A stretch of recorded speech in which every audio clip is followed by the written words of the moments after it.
You're listening to the What the Wrestling Podcast, the show that brings you all things wrestling with your host, RJD.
Oh, you already know what time it is.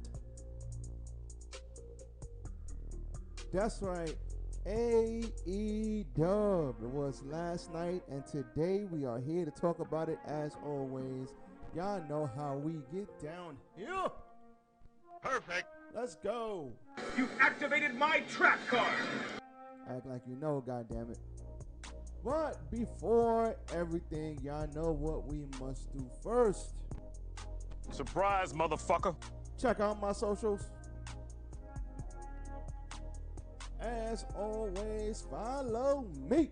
RJD10K on Instagram, RJ699 on Twitter, RJD199 on Snapchat. Most importantly, follow What the Wrestling on Facebook and YouTube and TikTok. Also follow What the Wrestling on Spodify and Anchor. Also follow What the Wrestling because it's awesome. Come on, man. Y'all already know what time it is. Let us not waste any more precious time. Let's go. Yes. RJD here with the great button up on today. On my, I got a soft collar today. It's a little chilly in my house, and I gotta go make some moves with the cat's butt in the picture right there. Oh, that's his back, not his butt. He's probably looking at me like, get off of me. He's not in the window because it's chilly, so he's just gonna enjoy the cool air up here. RJD here. Welcome to What the Wrestling. This is the show, as you know, where we bring you all things wrestling. My God, I'm thinking about. Now, I was gonna wait to talk about this, but I guess I'll talk about it before we get into Dynamite. But we had Ember Moon, aka Athena. She had an interview with Chris Van Vliet, and she hasn't said anything that I haven't heard before from Moxley or Keith Lee or anybody else who works at WWE. It's so crazy it's so crazy about how they do business. But before any of that, listen, y'all. Hit the goddamn like button. Like, comment, share, and subscribe to the channel. What the Wrestling. You see my socials. They will be up again at the end. If not, rewind this. Go look back at the beginning when I said, oh, yeah, that part. And then you will see my socials again. So, go get it done, okay? Do it! Great. Just do it! That's because you guys are awesome. Listen, let's talk about this Ember Moon. Yeah. Let's talk about that. Ember Moon on Chris Van Vliet. I just thought it was newsworthy because we did have a newsworthy Dynamite, and this is an interview I actually. I had some on my chin. This was an interview I actually just saw. So, literally just saw that. And this was about Ember Moon talking about her departure from WWE. She wasn't really going to talk about it. You could tell she kind of was like, you know what? Screw it. We'll talk about it. And the crazy thing is, this goes right along with everything everybody's been saying that has left NXT, that didn't know what they were doing, everybody else was over it, they were getting crazy. It was just like they had no, a couple of people had no direction. It's like, how the hell you don't know what to do with Ember Moon? Triple H knew what to do with Ember Moon easily. How you don't know what to do with the UE? Like this is crazy. Like.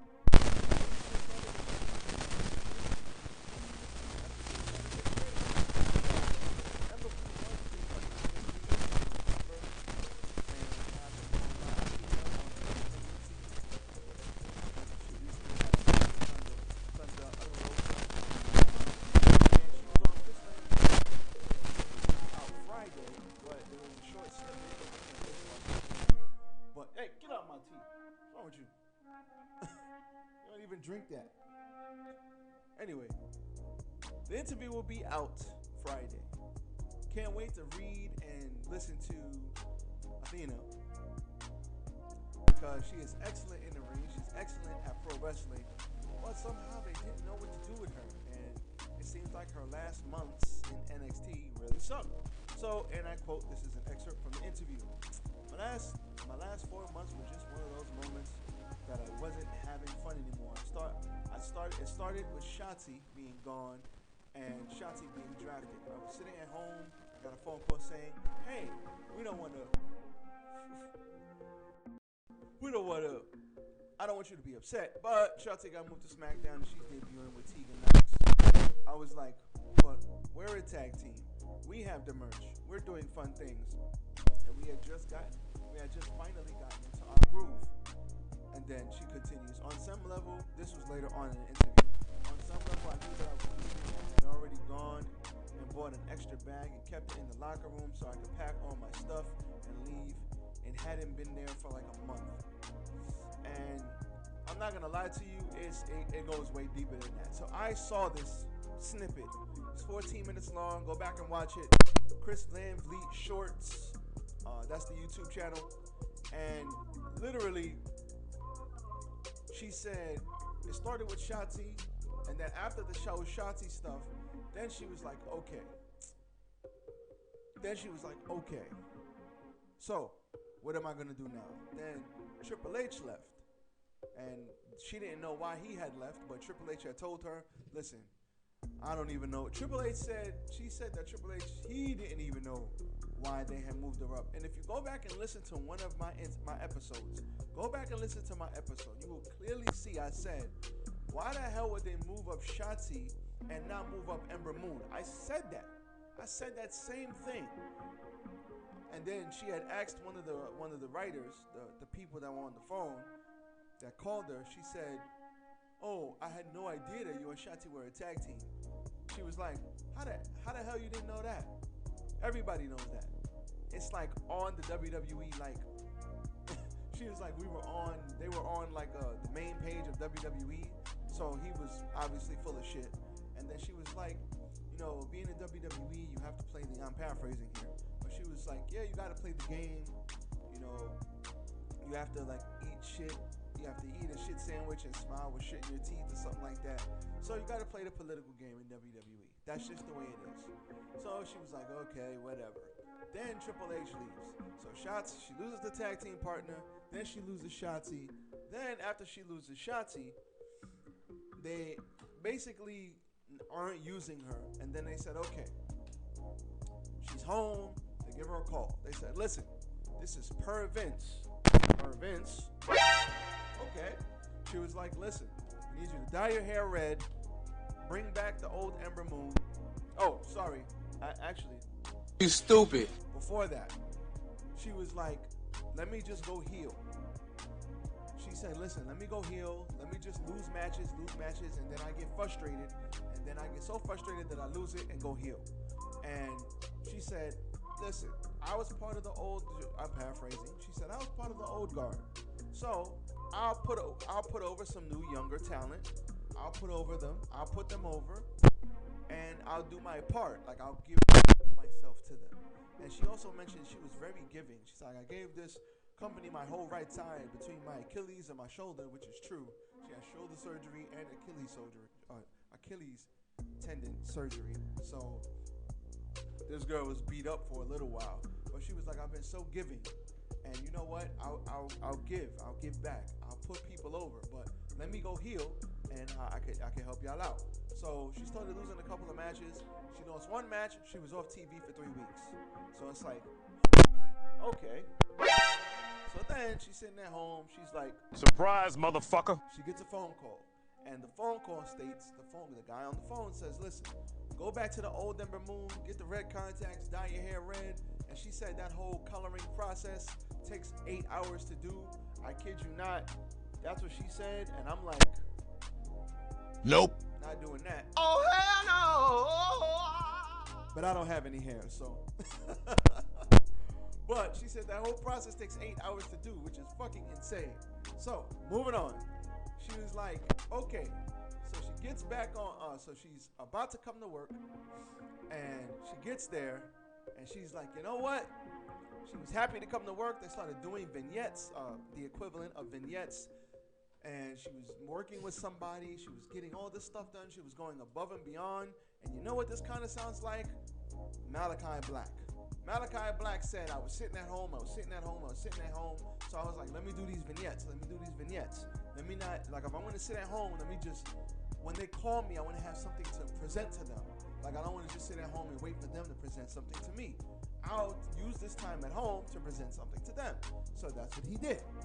Ember Moon doing this. She's dyeing her hair back. She's getting these red contacts. It's in the middle of CV19, so her dye guy is like shut down the store, so she has to get dye from all these other places. So she made it sound like it was a lot that she had to do. Cool. She gets into work. She was happy to come to work. She was ready. She was ready to show everybody how hard she'd been working. And as soon as she gets there, yeah, so I got something to tell you. She's like, what? They were like, yeah, so we're pulling you off the road indefinitely. You stupid. Surprise, motherfucker.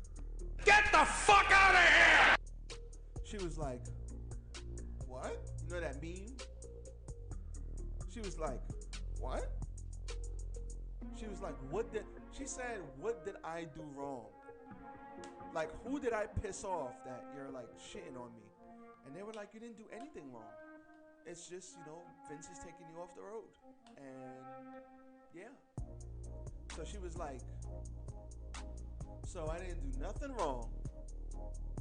I didn't piss nobody off. But you want me to go home? And then the guy was like, yeah, well, don't worry about it. You can come back and we'll have you go to NXT and we'll have you train some of the new guys, some of the new girls. We'll have you train them and show them the ropes and show them what to do backstage. And and then you could wrestle them and you could wrestle some of the new girls in the performance center with no fans, and you can help train them. So she was like, you want me to come back and take me off the road? And then you want me to take me off the road so I could come back and be a fucking coach?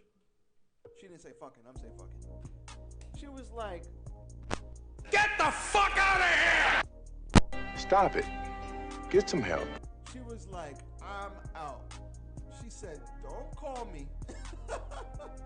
She said, I'm taking my shit and I'm going home. Do not call me until you have something for me to do. And I have to approve it first. So if you don't have nothing to do, don't call me. Cancel all my flights. Cancel all my hotels. Cancel all my appearances. I'm not coming back until you have something for me to do. And she said this is the first time, and she's fighting back tears at this point. She was like, this is the first time where I pulled that card. She was like, the disrespect.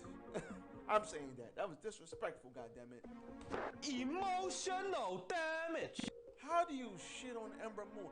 How do you not have nothing for Ember Moon to do? How do you not have nothing for Aleister Black / Malachi Black to do? How do you not have nothing for Keith Lee to do? And then when you got something for him to do and he's healthy, he comes back and you basically shit on him and make him a fucking bear cat. What is wrong with these people? And then, they ain't gonna talk about this, but I will. You've activated my trap card! She was like, yeah, then this is like in the middle of all this, they pulled her into a meeting with a bunch of the ladies in NXT. This must be right when 2.0 happened, like right when Triple H left, right when they rebranded. And she was like, they had a meeting saying that they wanted everybody to dress sexier, like Mandy Rose. Now listen. Okay, listen. Mandy Rose is an attractive woman. There are a lot of attractive women in WWE. There are a lot of attractive women in NXT. This is a fact. Ember Moon is an attractive woman. But not everybody is going to dress how Mandy Rose dresses.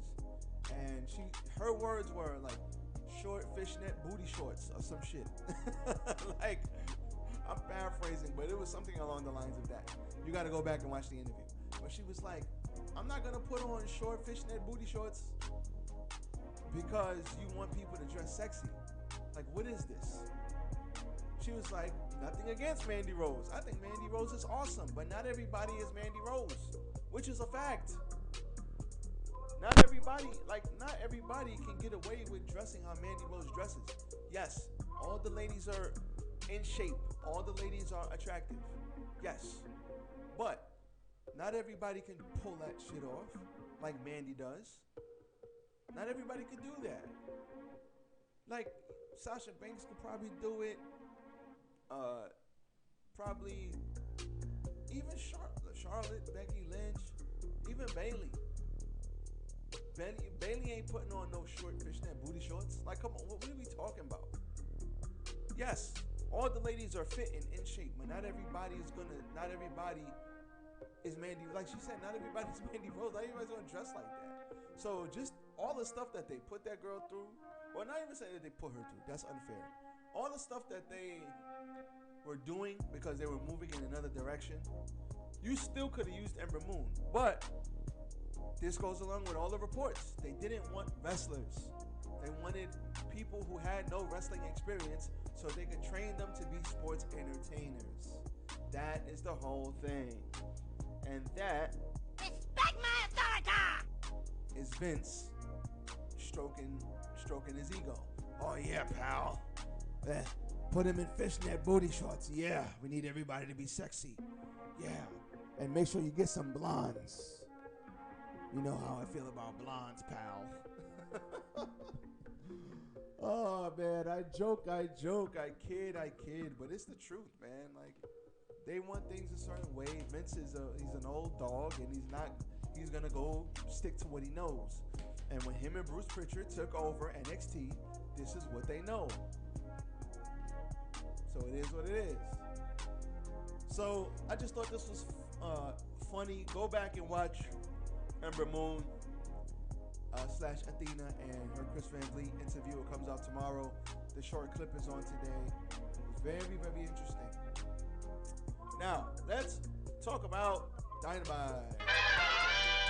Excellent show last night. First thing we had is Owen Hart Foundation men's tournament qualifier, Dax Harwood versus Cash Wheeler. This was excellent. If you want to see Matt wrestling at its finest, and you want to see callbacks to Owen Hart and Bret Hart and British Bulldog and Bret Hart, all these callbacks to when we were younger and when I was a kid. I remember a lot of these moves as a kid, like just the way they were wrestling and the callbacks. I thought for sure that they were going to end it with like Bret Hart, British Bulldog, when he sat down and covered him up for the 3. I forget what pay-per-view it was, but I know y'all know what I'm talking about. It was back in the day when people my age were kids. I ain't that old, y'all. I ain't that old. I'm still young out here, bald and sexy. Y'all know. But This match was just the technical wrestling, the mat wrestling, the crowd that came out together, and this match is professional wrestling at its finest. It was gritty, it was tough, it was a hard-fought battle between people. Everything was friendly until Dax kind of hit Cash Wheeler in the eye by accident, and then shit got real after that. This was a beautiful, beautiful match. Chance of FTR.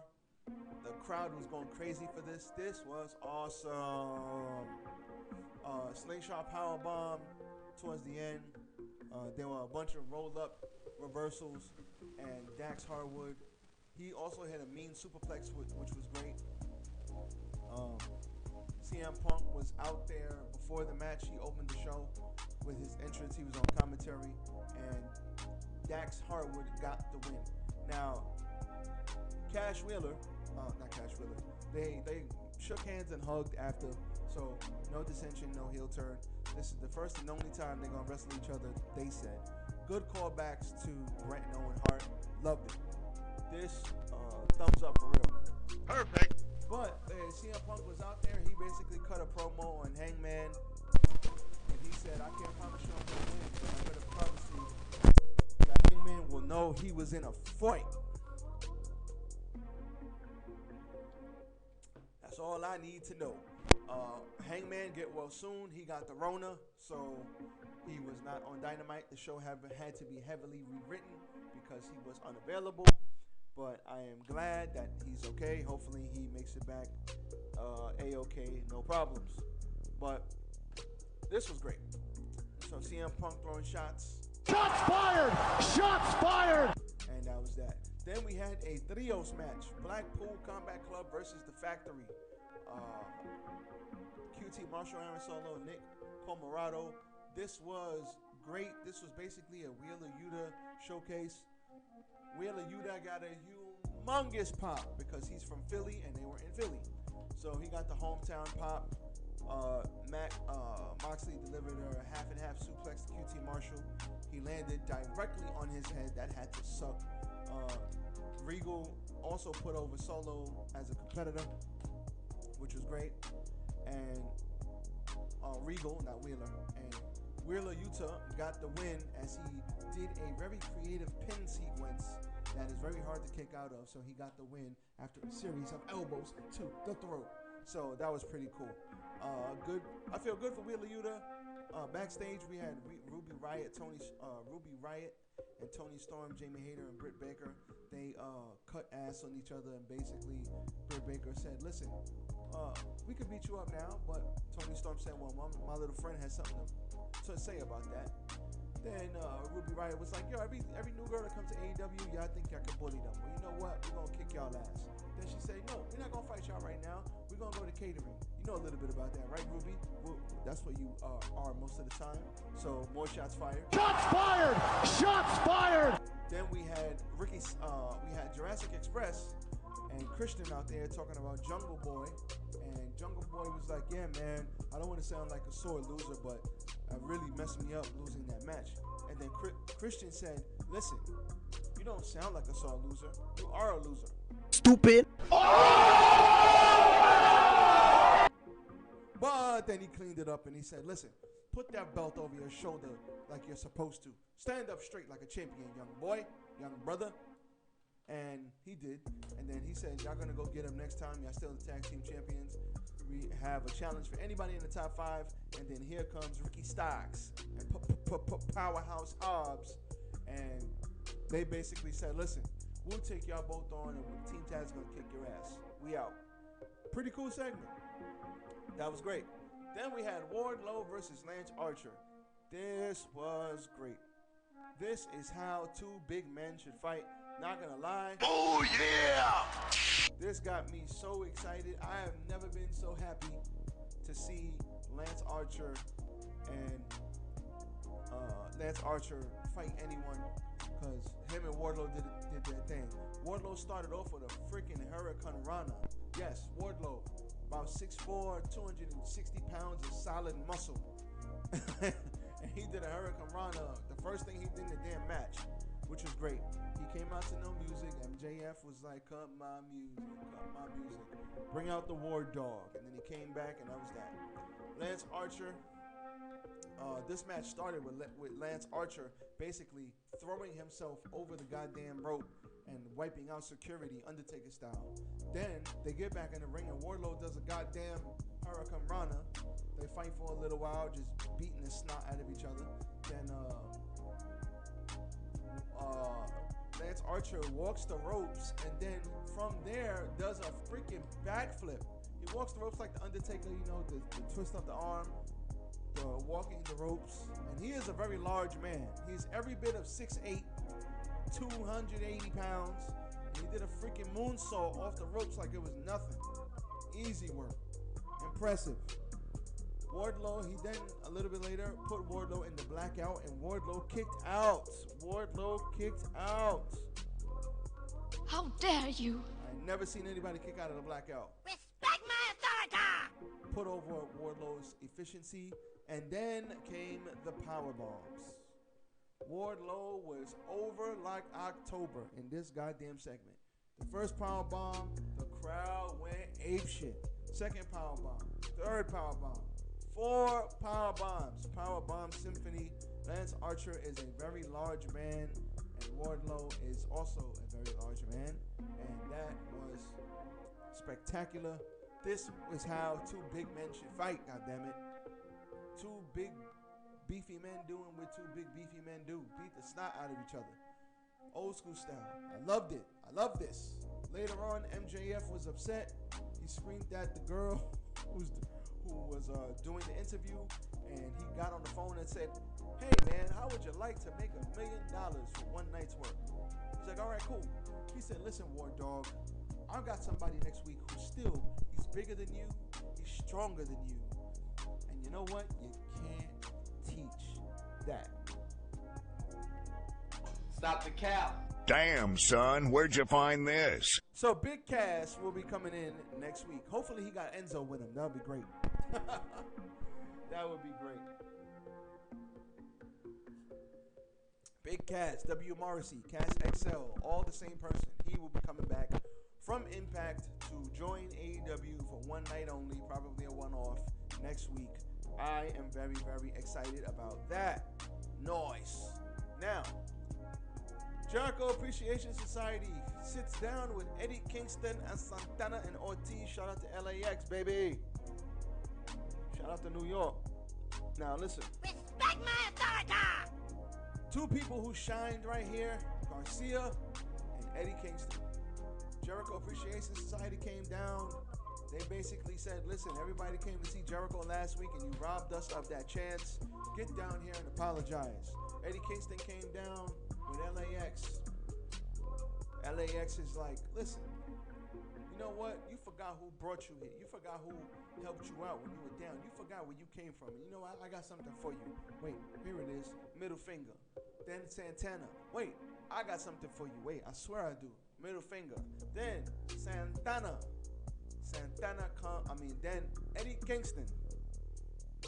You've activated my trap card! Mr. Intensity personified. Eddie Kingston, his intensity is unmatched and unlike anyone else in wrestling. Eddie Kingston sold a match, I think it was him and Punk. They sold a match with no build off of one promo. Eddie Kingston makes you believe. Eddie Kingston believe everything he's saying, which you then in turn believe him because he believes him. So you believe him. So we all believe him. His veins are popping out his throat. He's turning bright red. And he's like, listen, if you're talking about you want to put a hit on somebody, where I come from, that means you're going to put them under the dirt. That means you're putting them 6 feet under. Are you prepared for that? Nah. I mean, he went at Jericho to the point where Jericho was like, he made a face, and Jericho sold this to perfection. Because Jericho's selling of what Eddie Kingston was saying made Eddie Kingston's words even that much more impactful. This was fantastic. Fantastic. What are we gonna give this? Man, I don't even know what to give this, man. we're just gonna say This is Eddie Kingston because he's freaking awesome. Like, that's it, man. Listen, Flawless victory. Eddie Kingston's awesome. That's all I got to say about that. Then we had a Philly street fight, Hikaru Shida versus Serena Deeb. This was fantastic. Serena Deeb worked over the knees. The end came when Serena Deeb smashed her leg into a goddamn chair repeatedly, put her in a serenity lock. Hikaru Shida had no choice but to tap out. Thunder Rosa was watching backstage. So, double or nothing, it probably, most likely is going to be Serena Deeb versus Thunder Rosa for the TNT Championship. Awesome match. Serena Deeb did have a cookie under her eye because there was a spot where she blinded her Shida, and Shida was swinging the damn kendo stick, pretending to be blind, and then she probably whacked her in the face accidentally. But these two went at it. Go back and watch this match. It was phenomenal. Then we had a 10-man tag that really didn't need to be on the show, but it was. perfect. Young Bucks. You win. We had the Super Elite. Oh, no, not the Super Elite. We had the Undisputed Elite versus Ryan Pillman Jr., Dante Martin, Lee Johnson, and Brock Henderson. Cool. All you need to know here is that there was a 4-man BTE trigger, and then there was the boom, Bay, and the Undisputed Elite won. That's it. That's all you need to know. This match went about 6-7 minutes. That's it. That's all you need to know. This was a flippity flip showcase for the Undisputed Elite, showing that when they work together, nobody can beat them. That's it. Now we get to the main event of the evening. We have Sammy Guevara versus Scorpio Sky for the TNT Championship. So, Perfect. great match. Great ladder match, good spots. But this match really started off when Mr. Guevara almost killed his goddamn self. Let me explain. So, Sammy Guevara, in the middle of this match, that's when things started getting good. Sammy Guevara was on top of the ladder. He was too far from the title. So instead of being a normal person and getting off the ladder and moving it over, he said, you know what? I'm a little crazy. So he jumps off the ladder, turns his body this way, and does a sort of, I want to call it a Phoenix splash. And he landed directly on his shoulder and head. Finish him. Flawless victory. You lose. Bruv, as my London cats would say, are you mad, bruv? Are you mad? Yeah? Holy hell, I thought he was dead. They went to picture-in-picture shortly after this. I swear to God. Get over here! I thought Sammy was hurt bad. Like, they're gonna have to stop this match. Dan Lambert, his whole demeanor tells it all. Ty Conti is out there like, and you could tell it was like a genuine, oh shit. Like, it wasn't like a, oh shit. It was like a, oh shit. Like, it was bad. It was like, wasted. If I had the wasted soundbite from Grand Theft Auto, I'd play it. Bro, this dude, when he hit the floor, I was like, Dan Lambert, look, if you look real close, go back and rewatch this, y'all. Dan Lambert, his body language says it all.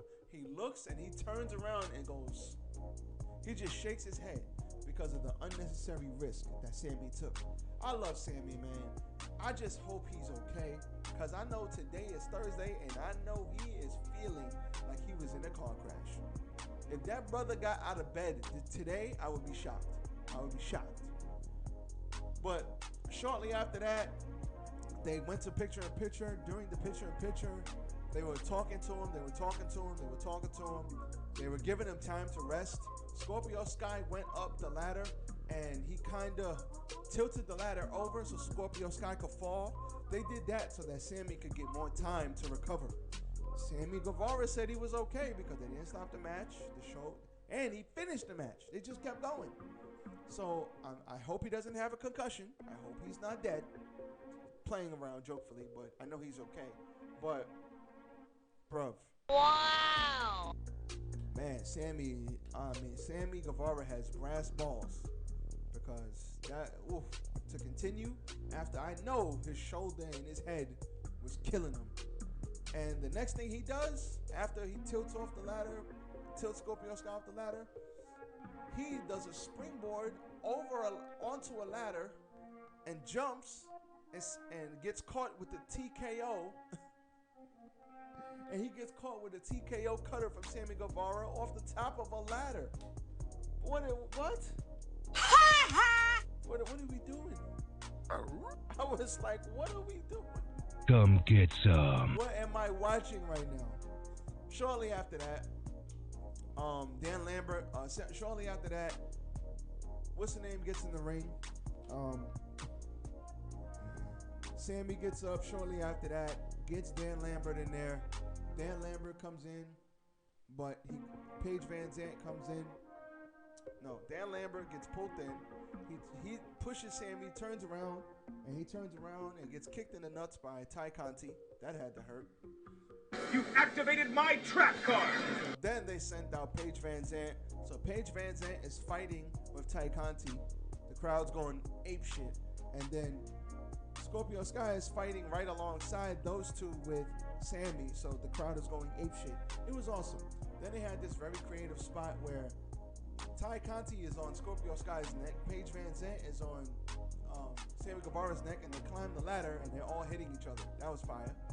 And then after that, there was a spot where Sky got the upper hand. He went and got a barbed wire ladder, and then Sammy Guevara did a Spanish fly, hit him with the Spanish fly onto the barbed wire ladder, and Sammy Guevara caught the edge of the ladder with his shoulder. That had to suck. And then shortly after that, these guys are crazy. And then shortly after that, that same barbed wire line was propped up onto the ropes. Scorpio Sky is on one side, Sammy Guevara's on the other side. Sammy Guevara is going for the title, and Scorpio Sky picks up the ladder, and Sammy falls backward onto the barbed wire ladder, which had to suck. And then Scorpio Sky is going up for the win, but there's a spring. Sammy does a jump onto the ladder, and they're fighting on top. Scorpio Sky pushes him.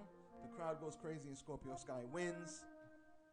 Man, what a goddamn match. Holy hell.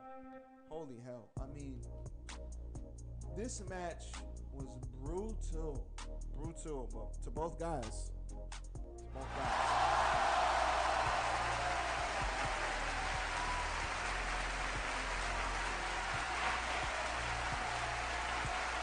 To both of these guys, man.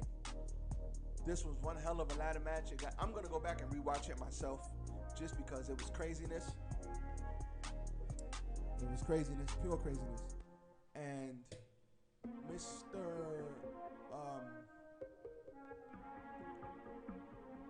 Sammy Guevara has a problem. Now, Sammy Guevara and Ty Conti were mercilessly booed out of the building. They were kissing each other, obnoxiously making out. And the crowd has turned on them. And now they know they have to go full heel. They have to be full douchebags, both of them. Because the crowd has turned on them to a point where, just like Cody Rhodes and Brandy Rhodes, the crowd don't give a shit. They are going to boo you. Everything that happened in their personal life, unfortunately, has spilled over into their professional life. So it is what it is. Now you got to roll with the punches. So I think AEW realizes this, and AEW is going to keep them as heels, which is a good thing. But you've turned Dan Lambert and Scorpio Sky heel. No, and Paige Van Zandt is now a babyface.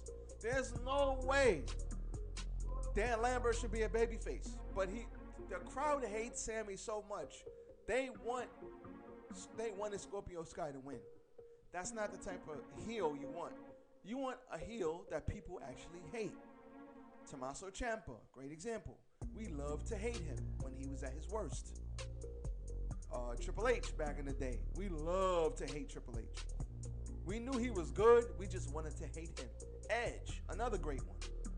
When he was on top of his game, we loved to hate Edge. We knew he was great. We just hate him because he's a dick. So they're going to have to do that with Sammy Guevara because Dan Lambert as a babyface is crazy. And when you put Sammy Guevara in there with somebody who's a heel, who are we going to cheer for? People don't want to cheer for Sammy right now. So they're going to have to figure that out. Other than that, this was an exceptional show. Hangman versus CM Punk at the next pay-per-view is confirmed. So we have that to look forward to. And listen, it's going to be a beautiful thing. AEW Dynamite was fantastic last night. Excellent show. I loved it. I'm sure you did too. Thank you for rocking with my review. As always, y'all know my socials. Check them out. Everybody stay safe. Enjoy. Catch me tomorrow with more news. And I am out. Enjoy the day, y'all. Peace.